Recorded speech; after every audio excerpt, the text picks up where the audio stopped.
بسم الله الرحمن الرحيم الحمد لله والصلاة والسلام على رسول الله أما بعد. يقول الإمام الذهبي رحمه الله تعالى: الكبيرة الثالثة السحر، لأن الساحر لا بد أن يكفر.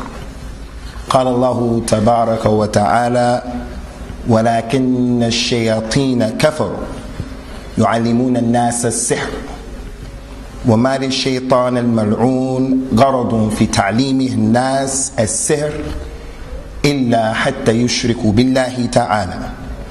وقال الله تعالى عن هاروت وماروت: وما يعلمان من أحد حتى يقولا إنما نحن فتنة فلا تكفر، فيتعلمون منهما ما يفرقون به بين المرء وزوجه، إلى أن قال: ولقد علم لمن اشتراه ما له في الآخرة من خلاق.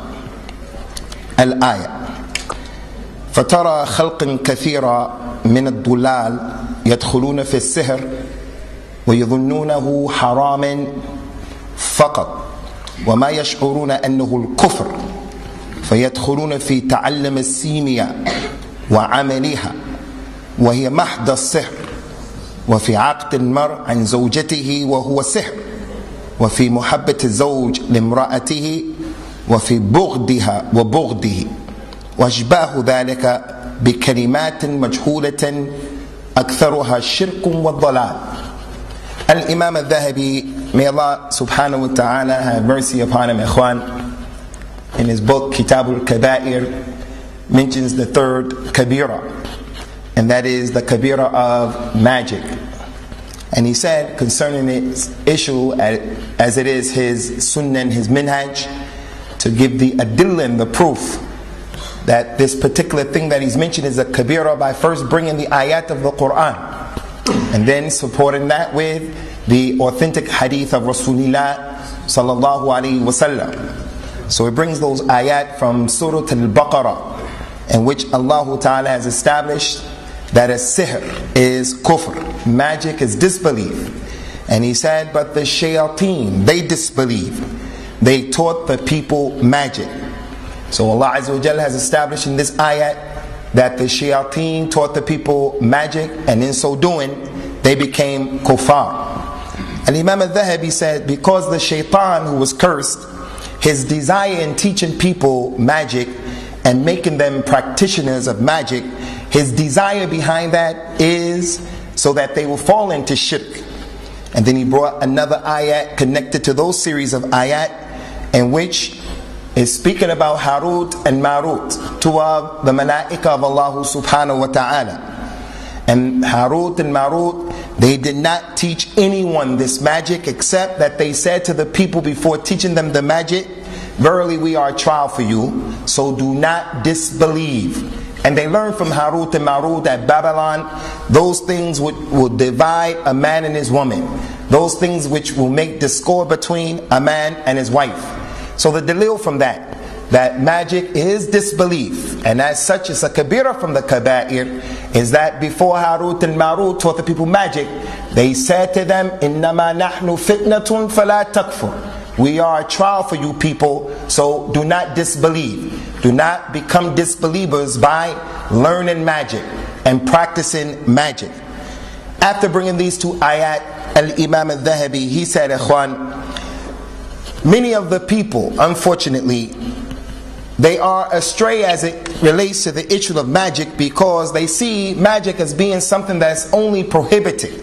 But they don't recognize that magic is something that is kufr, it is disbelief. So they go into it and they learn it when it is a clear action of disbelief.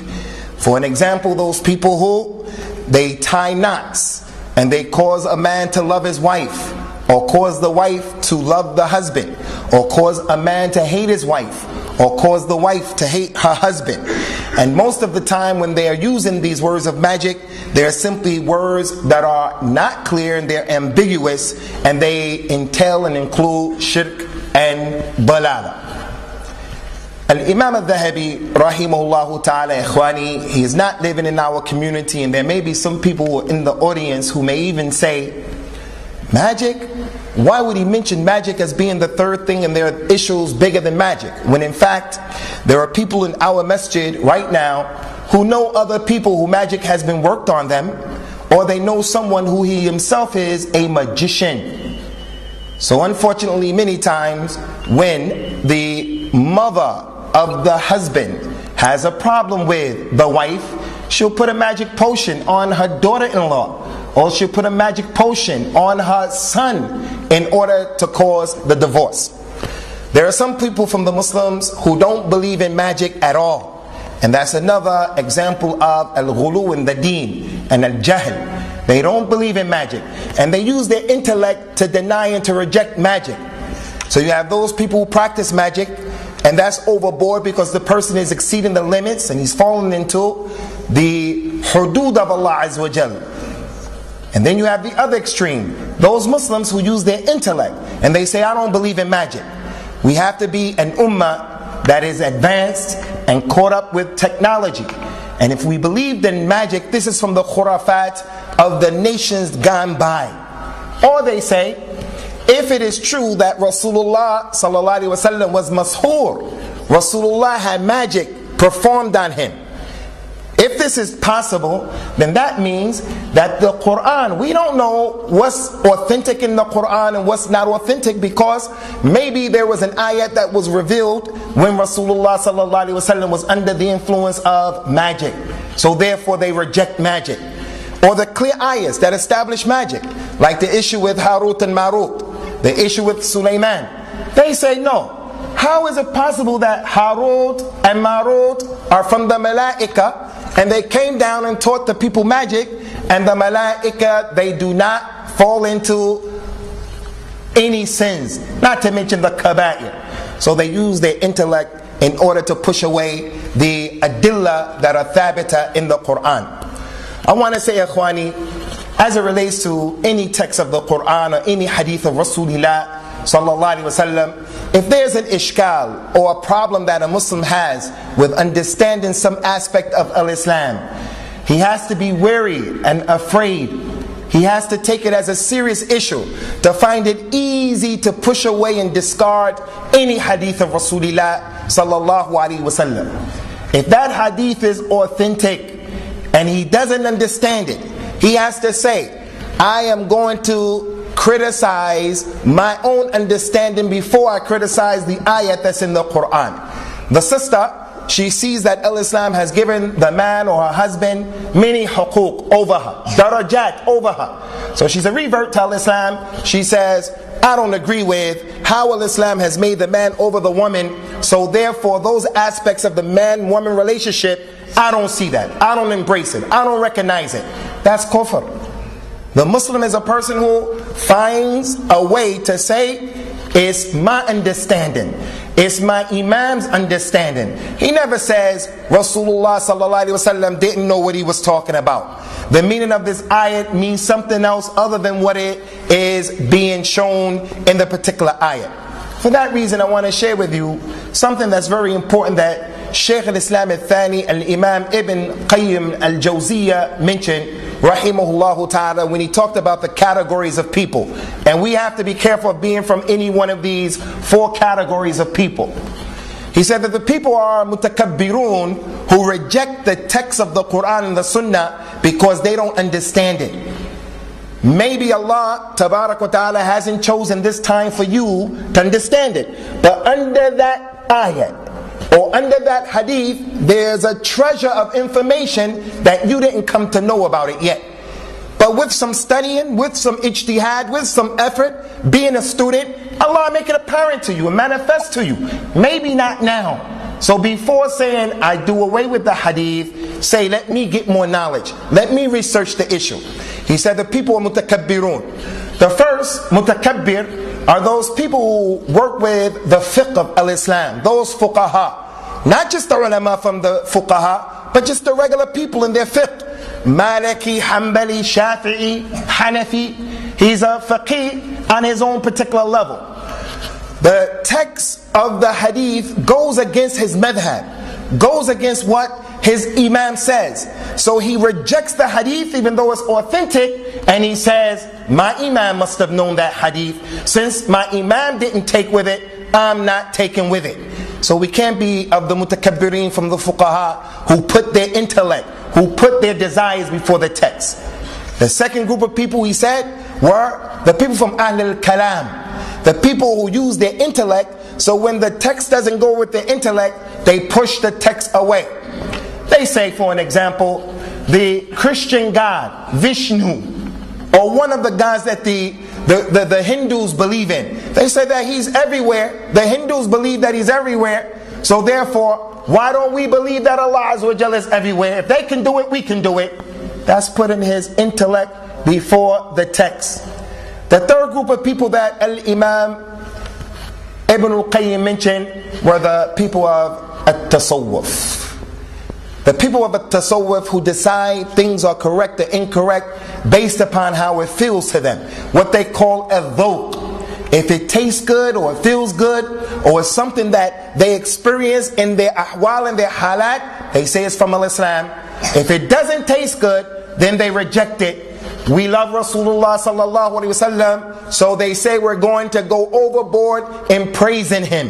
We're going to practice his birthday. We're going to go overboard in making a special dhikr. When you bring them the text, they say no, this doesn't go along with the dhawq. This doesn't go along with what we feel.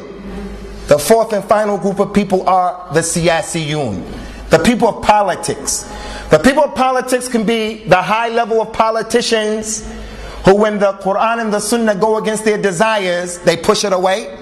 Or the low level of politicians, the jama'at that busy themselves with politics.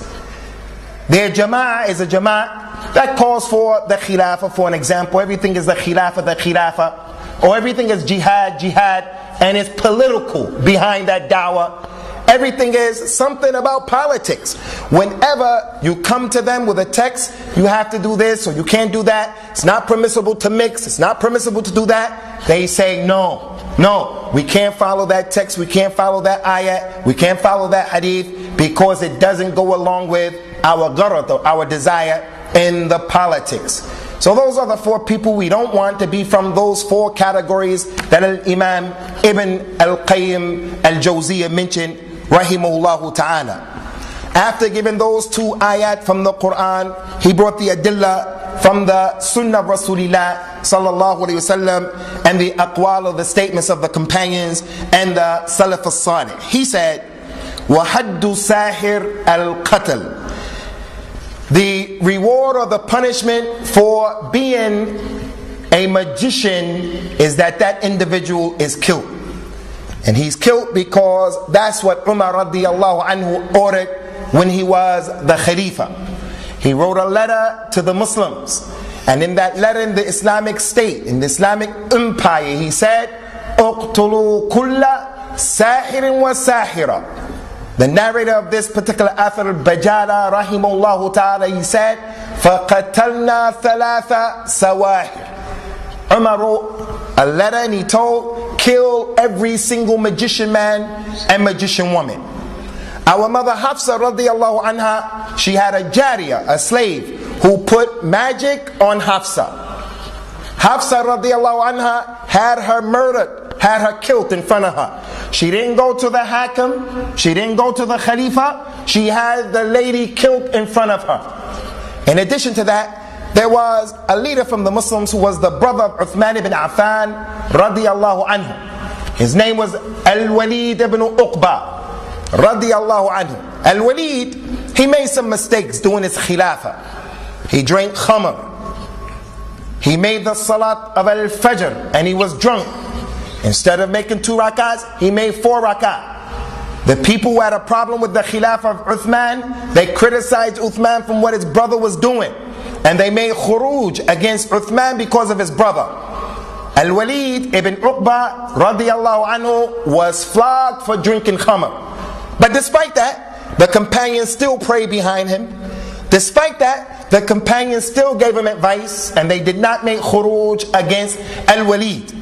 Al-Muhim, Al-Walid invited a magician, ikhwan, to come and to do magic in front of the people and to entertain the people. Authentic athar and the Jami of Imam al-Tirmidhi. The man would take a sword and he would cut his neck with the sword that was sharp, and it wouldn't make any wound. And the people were enjoying the festivities. Upon hearing that, the companion Jundub ibn Abdullah radiyallahu anhu, he went, he took his sword, and he chopped the man's head off in front of Walid and in front of the people. The people got up and they started running away. Jundub ibn Abdullah said, I don't want to kill you people. I don't want to kill you people. But he read the ayat of the Quran, أَفَتَأْتُونَ السِّحْرَ وَأَنْتُمْ تُبْصِرُونَ. Do you people do a magic while you're watching?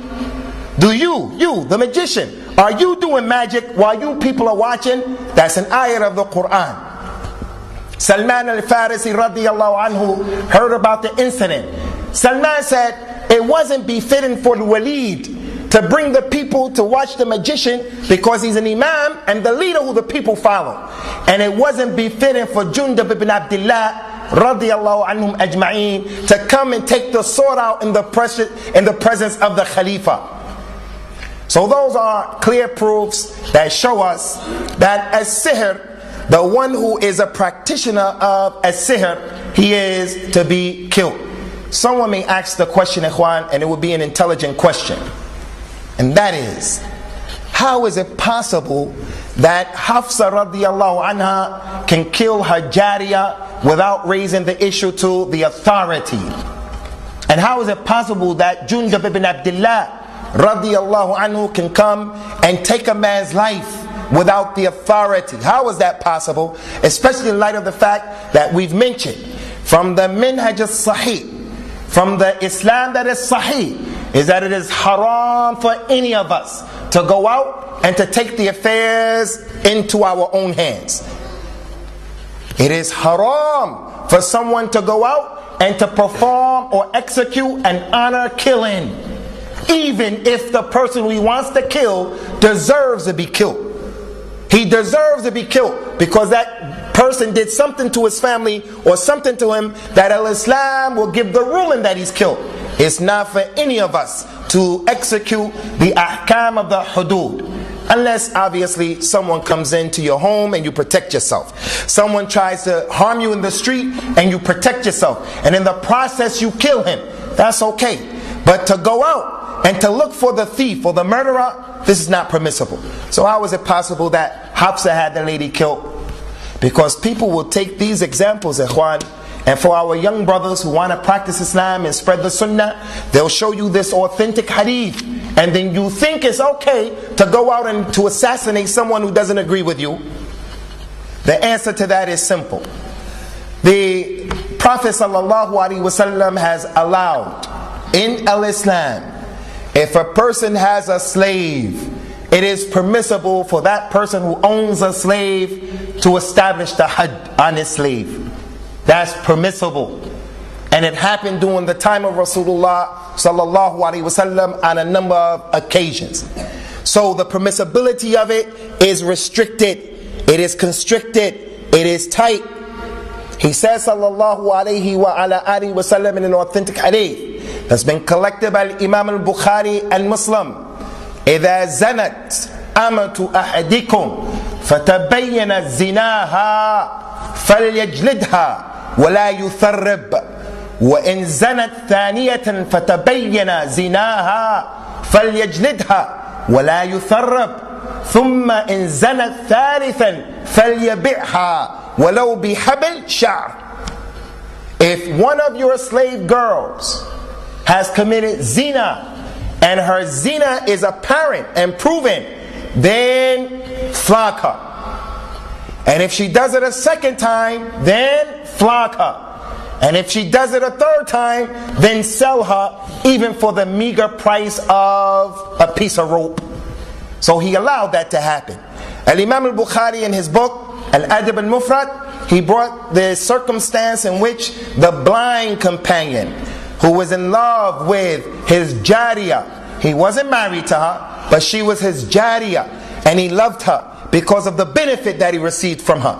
But she used to curse Rasulullah sallallahu alaihi wasallam, and the man would warn her, You better stop saying that. And the lady would continue to curse Rasulullah sallallahu alaihi wasallam. He knocked her down on the ground and got on top of her and split her head open with an axe and killed her.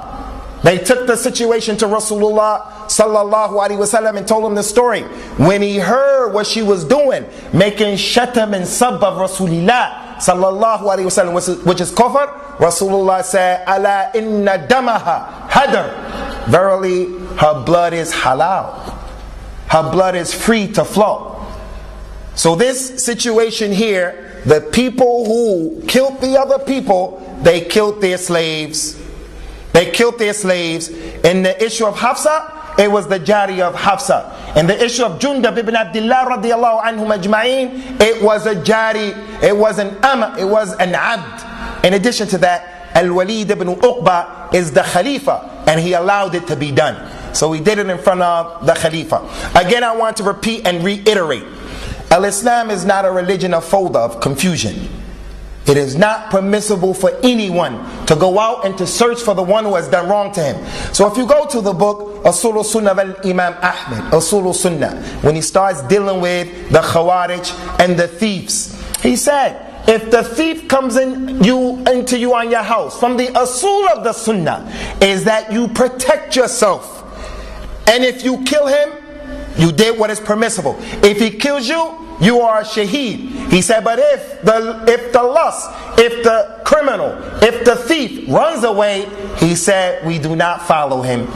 We do not chase after him. You leave that for the people who are in charge. Other than that, it is not permissible.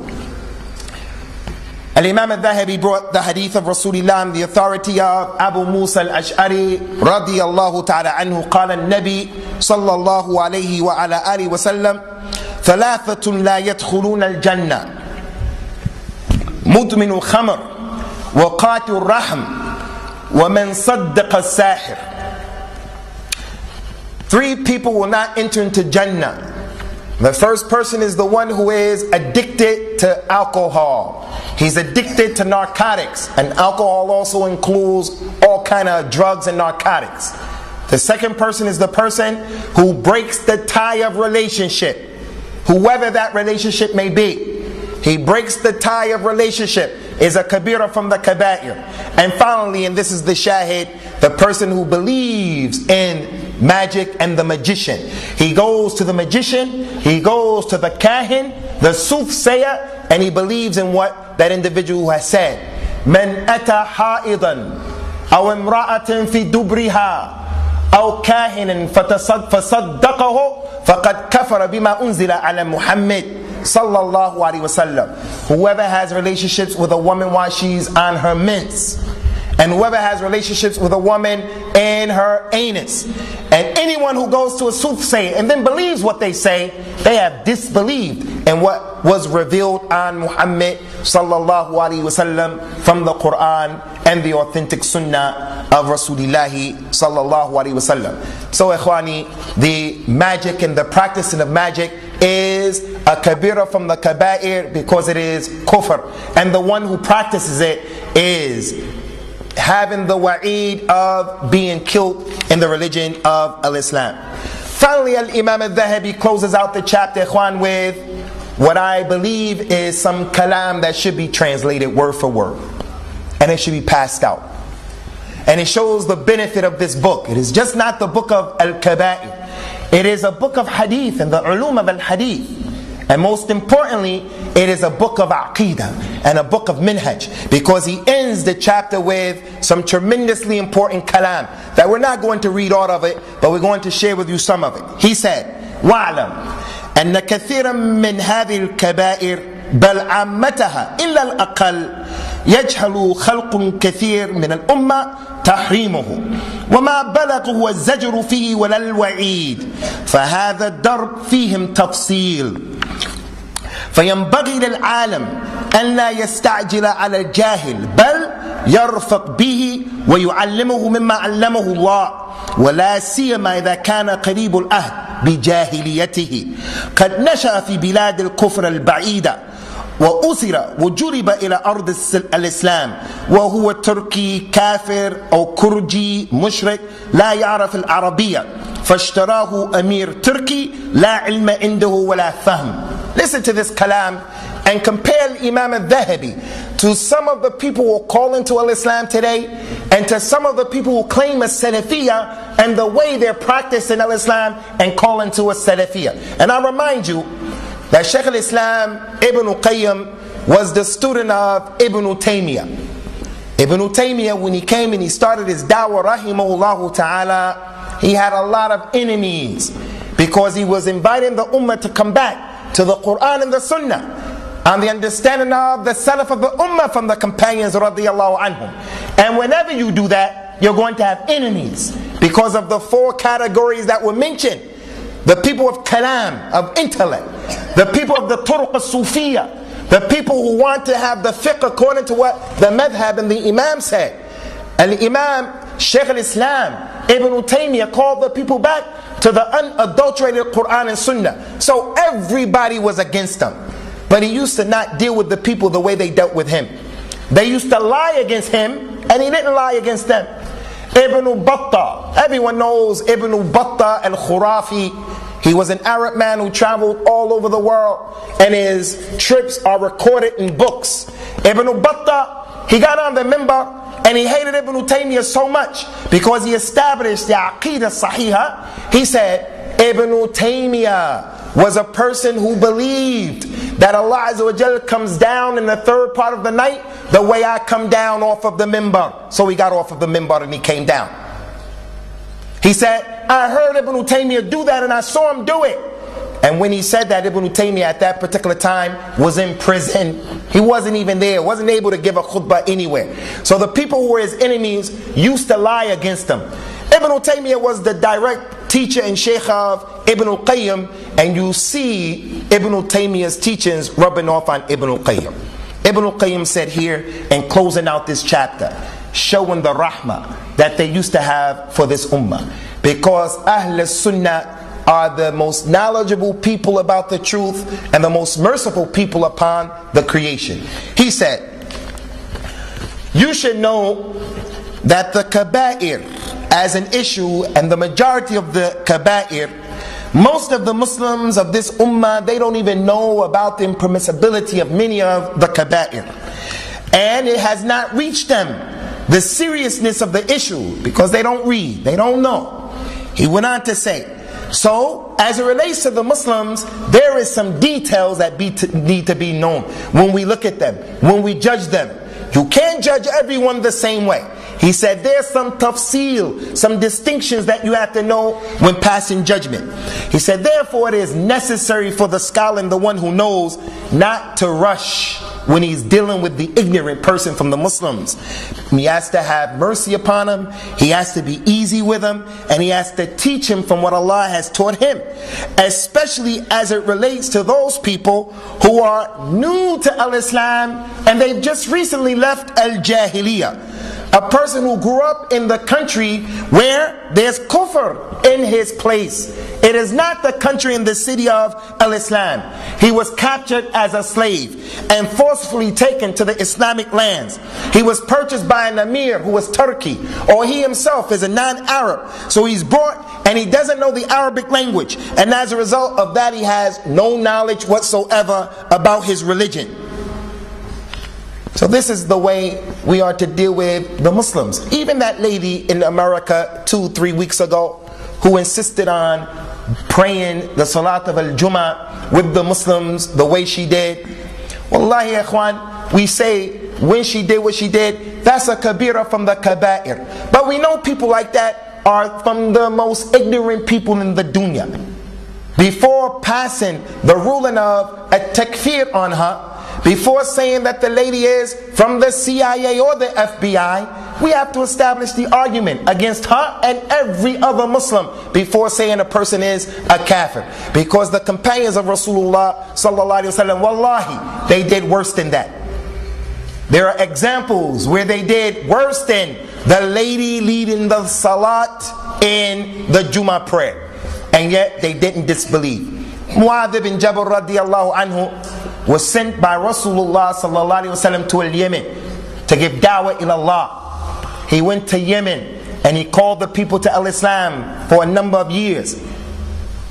And then he heard that Rasulullah sallallahu alaihi wasallam is going to make Hajj this year. Yemen is close to Mecca, closer to Mecca than Al-Madinah, where he was. So he traveled to meet Rasulullah in Mecca. When he saw Rasulullah, his Habib, the one who he loved more than anything else in the world, he couldn't help himself except that he wanted to respect him. So he fell down and made sajda to Rasulullah sallallahu alaihi wasallam. Everyone knows that a sajda is for Allah Azza wa Jalla and Allah alone. Everyone knows that. Mu'adh ibn Jabal, from his khasa'is, Yawm al-Qiyamah, Mu'adh will come and he'll carry the flag and he'll be in front of all of the ulama because he's an alim from this ummah. And yet Mu'adh made sajda to Rasulullah sallallahu alaihi wasallam. Rasulullah istaghraba wandahasha faqala ya Mu'adh ma hadha. Mu'adh, what are you doing? Mu'adh said, Ya Rasulullah, in Yemen, those people, whenever they meet and greet the respected from amongst them, they make sajda to them. So I'm using qiyas. You are better than those people who they make sajda to. Since they make sajda to them and you're better than them, I should make sajda to you. Everyone knows this story. لو كنت آمرا أحدا لأن يسجد لأحد لأمرت المرأة لأن تسجد لزوجها. If I was going to order someone to make sajda to someone else, I would have ordered the woman to make sajda to her husband. That's kufr and that's shirk. But Mu'adh did not go outside of Islam. Allah has mentioned in the Quran in so many ayats, وَلَا تَتَّخِذُوا الْيَهُودَ وَالنَّصَارَ أَوْلِيَاءَ بَعْضُهُمْ أَوْلِيَاءُ بَعْضٍ وَمَنْ يَتَوَلَّهُ مِنْكُمْ فَإِنَّهُ مِنْهُ. Don't take the Yahud and the Nasara as helpers, Muslims. They are helpers one to another. And whoever takes them as a helper, he's from them. The companion of Rasulullah sallallahu alayhi wa ala alihi wa sallam, Hatim ibn Abi Balta'a radiyallahu anhu, wrote a letter to the kuffar preparing them to fight Rasulullah. He helped them directly to kill Rasulullah, to fight, to prepare, to get ready. Umar radiyallahu anhu said, Ya Rasulullah, he's a munafiq, let me chop his head off. Rasulullah did not say, Ya Umar, he's not a munafiq. That was an action of the munafiqeen. No one can say anything or do something that's haram in his presence except that he has to put the best construction to it. Umar said he's a munafiq, let me kill him. He didn't say he's not a munafiq. He asked him, why did you do that? He told him, Ya Rasulullah, you know, in Mecca, I have my family, I have my money, no one is there to protect them. I wrote the letter to them hoping that they will give me a break, they will help me, they leave my money and my family alone. So the Prophet sallallahu alaihi wa ala alihi wasallam said, he's from the people of Badr. Maybe Allah looked over the deeds of the people of Badr and told them, do whatever you want to do. So ikhwani, what Hatim ibn Abi Bakr did is helping the kuffar, not over the Muslims only, but over Rasulullah sallallahu alaihi wasallam. But he had a reason that he did it. And even though it was still a crime and it was wrong, nonetheless, he was ma'dhur. He had an excuse. And there are too many examples of that. Rasulullah sallallahu alaihi wasallam went to visit the people in the Baqi', to visit the dead people, after coming into the home of Aisha radiyallahu anha. He lay down in bed, took his clothes off, took his shoes off. He lay there until he thought that Aisha fell asleep. When he thought she slept, he got up, took his clothes, took his shoes, closed the door very quietly, and he went. She followed him. She said in the hadith, I put on my khimar and I put on my niqab and I tightened my waistband. Another clear dalil that the niqab was wajib upon the wives of Rasulullah sallallahu alaihi wasallam. She said, I followed him to the Baqi'. I saw him raise his hands 3 times. And then when he turned, I turned. When he ran, I ran. When he came and he got in the bed, I was breathing hard. So he said, Ya Aisha, why are you breathing like that? She said, nothing is wrong with me. He said, if you don't tell me, Allah is going to tell me. And then she told him the story. I thought you were going to go to one of your wives' home. She was asked by Rasulullah sallallahu alaihi wasallam, Adhananti an yahifa Allah wa rasuluhu bika ya Aisha? Ya Aisha, did you think that Allah and His Messenger would oppress you and not deal justly with you? Before, when Aisha told him He said, if you don't tell me, Allah is going to tell me. Aisha said, Ya Rasulullah, do you mean to tell me Allah knows what's in the hearts of the people? Aisha didn't know that Allah Azza wa Jalla knows everything. She thought maybe Rasulullah would be unjust, unfair. That's kufr. That's not permissible. But yet she didn't go outside of the religion of Al-Islam. The point, ikhwan, the companions used to fall into a lot of issues, and Al-Imam Al-Dhahabi here is teaching us in the book of Al-Kaba'ir. When the Muslims fall into the Kaba'ir, like the Kabira of As-Sihr, it was something that was prevalent during his time and is prevalent now. People go into the soothsaying, and other than that, it will be dhulm and ghulu and al-i'tida, going overboard and exceeding the limits for us to pronounce takfir on people without the tafsil, without making distinctions between who's doing what and why they are doing it. Does that mean, ikhwani, that every individual who does something that's kufr, he is excused in the religion? It doesn't mean that. So we have to be balanced. There are certain things that if people do them, they are not excused. Iblis, la'natullah alayhi, he said in the Quran, in the issue with Adam, khalaqtuhu min teen wa khalaqtani min nar wa khalaqtuhu min teen. He had his understanding that was wrong. He made ta'wil, but that wasn't an excuse for him. None of the knowledge had to be brought to him. There are certain things that people say and do that's not permissible. If someone takes this Quran and he uses the Quran for toilet tissue or as toilet paper, akramakumullah, there's no excuse for a person in something like that. That's kufr. Who in his right mind with the correct fitrah is going to take the Quran and throw it inside of the toilet? Barakallahu fikum. No one, except the person who kufr has found its way into his heart. But in general, the Muslims, we have to establish the argument upon them. وَمَنْ يُشَاقِقِ الرَّسُولَ مِنْ بَعْدِ مَا تَبَيَّنَ لَهُ الْهُدَى وَيَتَّبِعْ غَيْرَ السَّبِيلِ الْمُؤْمِنِينَ نُوَلِّهِ مَا تَوَلَّى وَمَا كُنَّا مُعَذِّبِينَ حَتَّى نَبْعَثَ رَسُولًا. We will not punish a people until we send to them a warner. Until we send to the people a warner. There's some more kalam, ikhwan, but we're going to stop here because we want to stop exactly at 9 o'clock, insha'Allah ta'ala, today. So we're going to stop here with this kabira of the sihr. And next week, insha'Allah, is the kabira of tark as-salat, of leaving the salat in al-Islam. Any questions, ikhwan? From the questions that were given, how do we deal with sihr if we think that someone has performed sihr against us or our family and has caused discord between a husband and his wife?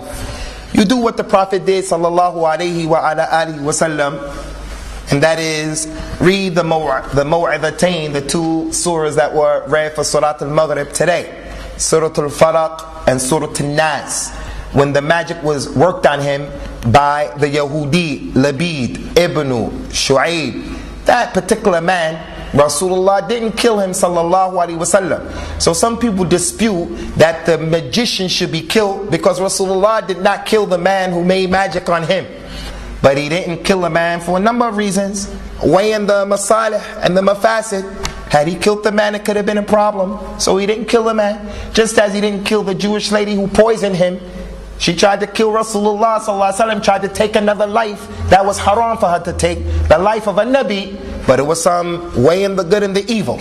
So that is not a dalil. When that man put magic on Rasulullah, and the lady who was a magician from the Yahud put magic on Rasulullah sallallahu alaihi wasallam, the nafathat and the uqad, Allah subhanahu wa ta'ala sent the two angels to him and revealed those two ayahs. So, reading the Quran, especially the last two surahs of the Quran, reading also the other parts of the Quran. Those of you who go to Umrah and to Mecca for Hajj, there is a type of date that will protect you from a sihr, which is called al-ajwa. Al-ajwa. So instead of spending all of your time in the marketplace, purchase the ajwa date. Rasulullah sallallahu alaihi wasallam said, "Man asbaha fa akala sab'a tamran min al-ajwa لا يصيبه سحرا ولا سم. Whoever wakes up in the morning and he eats 7 days of al-ajwa that are from Medina, he eats 7 days of al-ajwa every morning, he won't be hit, he won't be afflicted by magic or poison.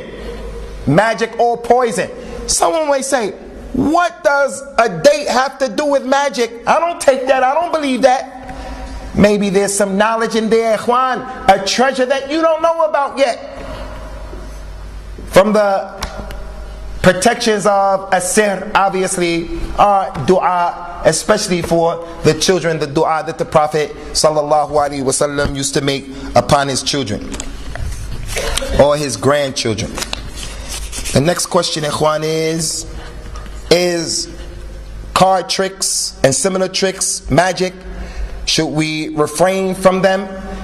Yes, we should refrain from them, but the ulama have ikhtilaf in the sleight of hand. There are those ulama who say that it's magic and you should be killed and it's a kabira from the kaba'ir. Others say this is not the magician, this is not the magic that is haram where you are killed. It's haram because it's lying, it's iftira, it's playing games. But the trickery of the eye is not considered to be the sihr that the Quran is talking about in the issue that we dealt with today. The magic of Fir'aun's magicians, the sahira of Fir'aun. As Allah Ta'ala said in the Quran, Saharu a'yun al-nas wastarhabuhum waja'u bi sihrin azim. Those magicians, they put magic on the eyes of the people and made the people afraid. And they came with a great example of magic. They made the snake look like it was moving, but it was just from the takhayyulat, from the imagination, what appeared like that, but it wasn't real. People can do their finger some way and make it look like he took his finger off.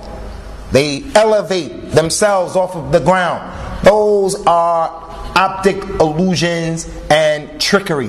That's not the magic that a person is killed for with the majority of the ulama of al-Islam, but it should be avoided in either case.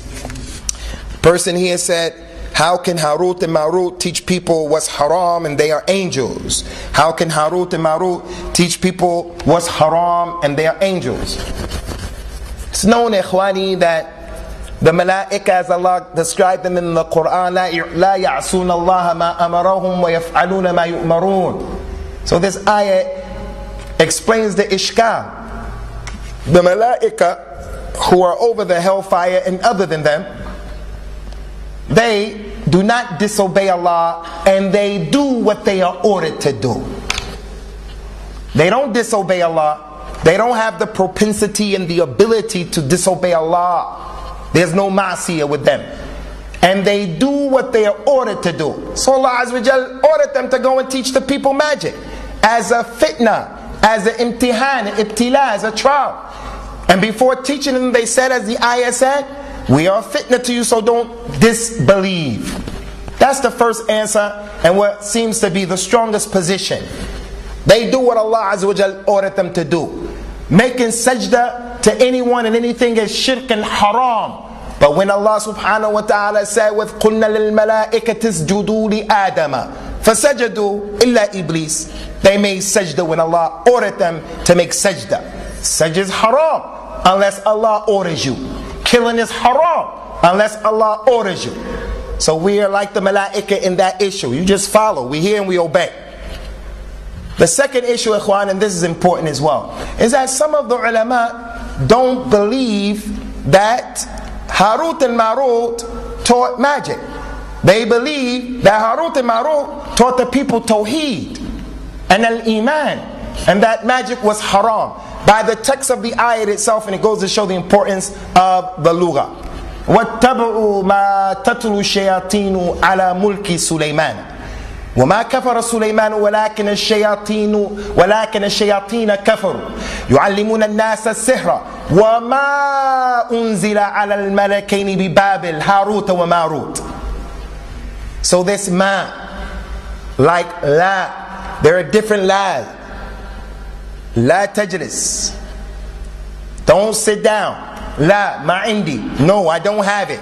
The ma is like that. And they follow what the shayateen were reading during the time of Sulaiman. Sulaiman didn't disbelieve, but the shayateen disbelieved. They taught the people magic. And Harut and Marut did not. No magic was revealed on Harut and Marut. So some of the ulama understand the ayat like that. وَمَا أُنزِلَ عَلَى الْمَلَكَيْنِ بِبَابِلْ هَارُوتَ and Marut. And nothing of magic was revealed on these two angels from Allah Ta'ala. But the first position seems to be the strongest position, that they did what Allah Azza wa Jal ordered them to do. What is the general advice for our children reading books and stories of magic, as is the case in many children's books? If they're books that we purchase for them, ikhwani, we shouldn't purchase them for them. And we should teach them that it's not permissible. Some of the most famous books contain magic in them. Jack and the Beanstalk is a book of magic and a book of dhulm, as we mentioned before. Jack and the Beanstalk. The beans that Jack purchased were magic beans that made the thing grow up, and it went all the way up into the sky where the giant lived up there, and the goose was laying the golden eggs that Jack went up to steal from the goose. And then he ran down and chopped the tree, and then when the giant came down, he fell, and Jack murdered the giant. So obviously, ikhwani, this is stretching the situation. This is stretching it, but that's the story. So instead of preoccupying and busying our children with the stories of khurafat and dhulm and sihr, we sit them down and we explain to them why magic is haram and what is magic. We explain to them that Adam, our father, used to be a giant, and that the people of Thamud used to be giants, and they used to do this, and so forth and so on. We teach them the religion. Killing is haram, stealing is haram. Why did Jack try to turn the corner? But we make sure that we teach them these stories are not true, they're from khurafat, and al-Islam is better. أَتَسْتَبْدِلُونَ الَّذِي هُوَ أَدْنَى بِالَّذِي هُوَ خَيْرٌ. Will we take what is worse? Will we change what's better for what is worse, as the Yahud wanted to do in so many times in the Quran? The last question, ikhwan, and issue is the story I have heard that Imam al-Dhahabi warned against and spoke against Imam Ibn Taymiyyah. Is this true? This is a lie that was presented by a number of the people who were enemies to Ibn Taymiyyah recently and in the past. One famous Imam who was a scholar of this deen from the Shafi'i madhab, who used to get Ibn Taymiyyah arrested a lot. He was the main judge in their area. Al-Imam al-Subki, who wrote the famous book Tabaqat al-Shafi'iyya, tremendous scholar in al-Islam, bona fide scholar in al-Islam. But he had some issues. He had personal problems with Al-Imam Ibn Taymiyyah. So if they can have problems, why can't people today have problems? From the ulama, they have problems between themselves. And it's not permissible for you and I to make wala and bara on the problems that are clearly personal between scholars. So Al-Imam al-Subki, Al-Imam Ibn Taymiyyah, when he said that the 3 divorces, your divorce, your divorce, your divorce, in one setting, he said, no, if someone divorces his wife like that, it only counts as one, as it used to be during the time of Rasulullah sallallahu alaihi wasallam. And then during the time of Abu Bakr, and then during the time of Umar radiallahu anhu, the people did it a lot. So Umar, being the Khalifa, he said, if you people do this, it's going to count as 3. Because the people became lackadaisical, and they became too easy with this. When Imam al-Subki heard this fatwa of Ibn Taymiyyah, he arrested him. Had him arrested and put him in prison. Got out of the prison. So the troublemakers asked Ibn Taymiyyah some more questions. Is it permissible for a person to leave Britain, to ride his horse, to ride a plane, and to go to Bayt al-Maqdis, to visit the grave of Al-Khalil, Ibrahim Khalilullah, or to go to the grave of Rasulullah, and his niyat is to visit the grave? He said it's not permissible. You can't travel to any grave. You only could travel to the 3 masajid. Put him in prison, locked him up again. So Imam al-Subki, rahimahullahu ta'ala wa afallahu anna wa anhu, he was the one who wrote this thing and attributed that Al-Imam Ibn al-Qayyim had a problem with his Shaykh Ibn Taymiyyah. But that doesn't mean, ikhwani, that Ibn al-Qayyim al-Jawziyya rahimahullahu ta'ala did not refute Ibn Taymiyyah. he would refute his sheikh. And he had a famous statement that we should memorize and we should say. And he said, Shaykh al-Islam ibn Taymiyyah, Habibuna wal haqqu ahabbu ilayna. Anytime he wrote a book and he wanted to put his point that was different from his sheikh, he would say, Shaykh al-Islam ibn Taymiyyah is our Habib. We love him. But the haqq, Allah al-haqq, or the haqq itself, is more beloved to us than he is. And then he will go and make his point and refute the point of his sheikh. Rahimahumullahu ta'ala. And that was the tarbiyah of Ibn Taymiyyah to all of his students. And then after Ibn Qayyim, his students dealt with him like that. Al-Dhahabi dealt with him like that, and everyone dealt with him like that. So as it relates to this issue of Al-Imam Al-Dhahabi and Al-Imam Ibn Taymiyyah criticizing each other and making these statements, it is not true. The last thing that I want to make about this point, I don't know if it was in this masjid, but it seems to be quite recent. Could have been in London over the weekend. Someone said, the question was asked in London, in the Masjid Al-Huda in Whitechapel, our Somalian community. Someone wrote a question and said, is it true that Ibn Taymiyyah rahimahullah ta'ala establish body parts to Allah Azza wa Jal, everything except the private part? Because I heard that that's what people are saying, that he had Allah. Ibn Taymiyyah believed that Allah was everything that a human being is except the private part. Well, if he's going to establish all of that, now why not establish the private part as well? It's kadhib, it's a lie. A lie that's made up by people who, subhanallah, they don't like the pure tawheed and the pure aqidah, so they're against its people. This is the last question, inshallah. There's something very close, hasad.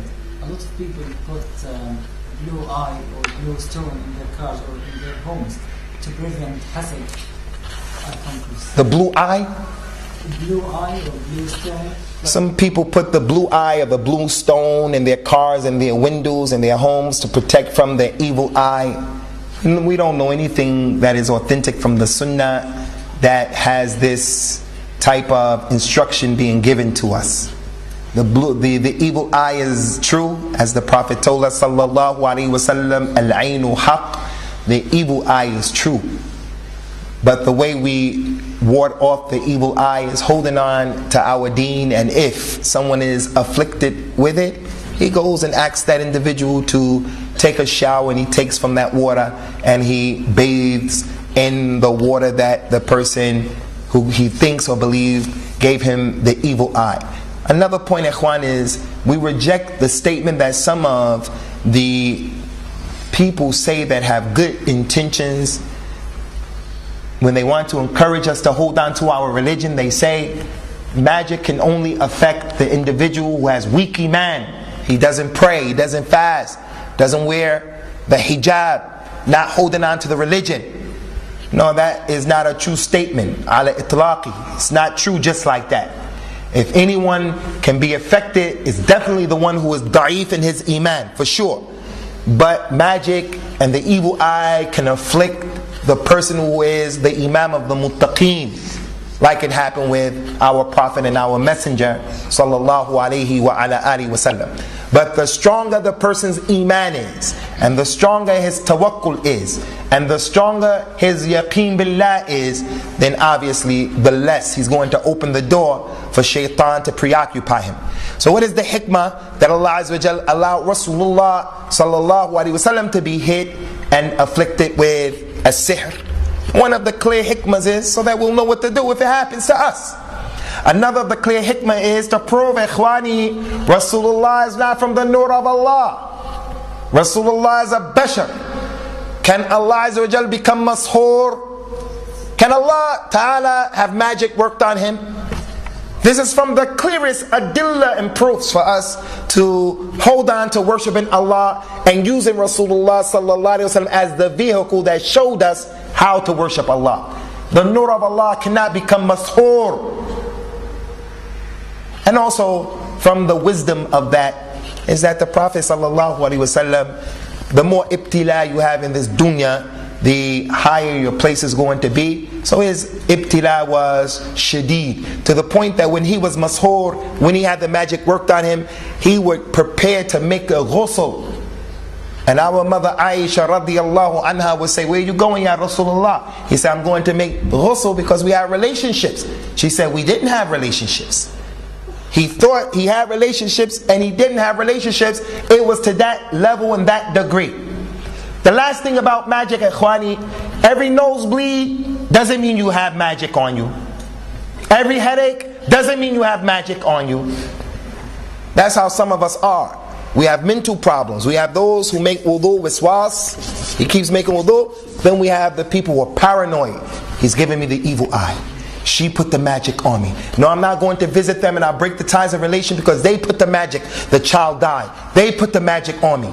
Now this is not from the religion of Islam. There are ways to know that people have put magic on you, and there are ways to know that you are not a person who has magic, but instead you have a chemical imbalance and you need some medical treatment. You need to go see professional people. So you have to determine when and how that is. And there are people who know how to do that, ikhwan. Stay away from the peer who has khurafat. The peer who has khurafat. You want to go and he writes you a potion and he burns it and you drink it. You go and she says, I have headaches, I have bad headaches. So the peer tells the people, paint the room all red, get a red blanket on the bed, make the carpet red, paint the door red, the pillow red, and then it's going to go away. What is that, akhi? The same people who tell us, I don't believe that people can go to the moon. If they did go to the moon, let them go to the moon on the first day when the moon is small. They can't step on the moon, they'll fall off. That's how people are, akhi. Don't take your religion from those people, ikhwani. So we're going to stop here, inshallah. سائلين الله سبحانه وتعالى أن يوفقنا وإياكم لما يحب ويرضى. هذا وصلى الله وسلم على نبينا وعلى آله وأصحابه أجمعين.